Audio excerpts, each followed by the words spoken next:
what's going on YouTube? It's James here, and today I'm going to be giving you an update on the housing market in 2020 and what landlords should be doing to really help their tenants in times of need because of this coronavirus that's going around. So this video is going to be kind of a quick one. The first thing I want to talk to you about is just talk to your tenants. Have a mature conversation with them. If they got laid off of work, or if they have kind of like a pause, that's really what my tenant is going through right now. One of my tenants is going through right now. They're going through this little pause of 10 days where they can't go into work, so they're not getting paid. They get paid hourly. So just have a mature conversation with them and be like, what do you need from me? Ask them, have some emotion with this. Are they affected by this? The next thing you should do as the landlord of this property is make sure the tenants are taken care of. A happy tenant is a paying tenant.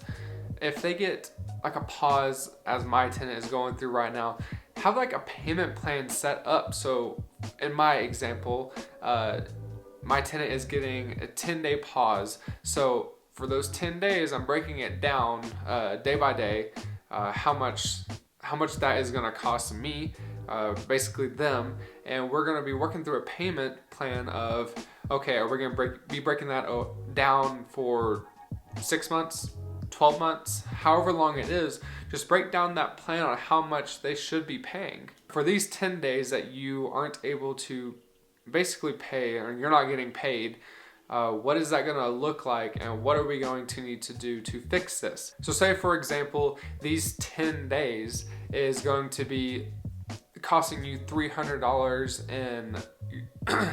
inside the rent that they're going to be paying. So for that $300, we're going to be breaking that over 12 months, basically. So you're going to be paying an extra roughly $20 a month over the span of 12 months, so you can get caught up. Now, if they want to pay it off early, that's okay. Just be sincere when you're talking with these people, because they're going through some financial hardships that they're wanting to make it through all of this. And it doesn't help the fact that if they're sick, or they have a family member sick, or God forbid a child sick. Now the third and final thing I really want to talk to you about is, you guys might not have heard of this, but it's called requesting a forbearance from your bank. Forbearance means basically they're going to be freezing your mortgage payments for a certain amount of time due to hardship.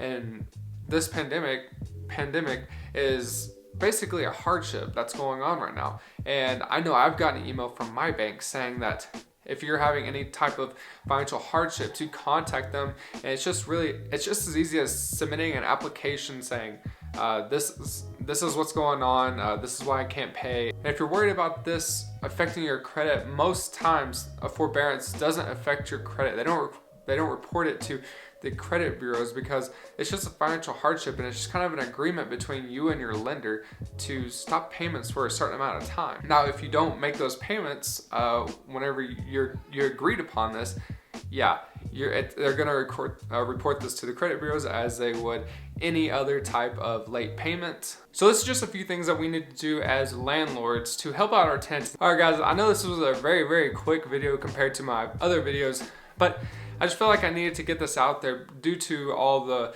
drama that's going out there in the world. But if you have any questions or concerns, just drop them in the comment section down below, and I'll happily answer those for you. But until next time, guys, I'm out. See ya.